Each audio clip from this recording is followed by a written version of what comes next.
喺你嘅人生經歷裏邊，有冇發覺好多貌似十分聰明嘅人，佢哋有非常好嘅口才、宏大嘅願景、明確嘅目標、周詳嘅計劃，但係最終都冇成為大家預期咁成功。我甚至見過一個案例，最後破埋產添。究竟聰明、口才、願景、計劃同埋成功當中差緊啲咩呢？其實大家都知道答案就係行動。我商會同埋財富管理呢個行業咁多年，聰明嘅人真係見唔少。但喺商會有個好處，大家相處嘅周期夠長，令我有足夠嘅時間去睇出一個人究竟最後會唔會成為一個佢口中所講嘅一個人。路遙真係可以知馬力㗎。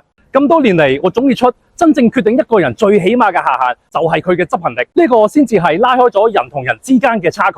行動唔似思考概念，唔係腦裏邊摸唔着睇唔到，而係真真正正有生產力不斷輸出嘅行為。呢當中係一個持續自律、持續跟進、責任承擔嘅能力組合。過程中可以睇到一個人真實嘅輸出，執行力先至係真正能夠量化體驗一個人嘅思維、認知、目標、計劃嘅數據。好多人總係嗟嘆自己唔成功係因為懷才不遇，我覺得唔好講笑啦。喺一個咁自由、咁多機會嘅社會，仲邊有懷才不遇啊？如果你有想法、有執行力，並且過往有一定時間做事往績俾人睇到，人哋又點會唔信任你、唔俾機會你啊？所以唔好成日內耗，覺得自己又聰明、有才華、有學歷又有人脈，但係做唔到所期待嘅成功。或者你自己可以每日記錄一下你所做過嘅工作係咪喺執行上面出咗問題，所花嘅時間同埋努力係咪真係實際花喺自己所設定嘅目標上邊？唔好自己呃自己啊！我係 Anthony Liu， 香港 BNI 高級董事顧問，關注我，等你了解更多人脈心法。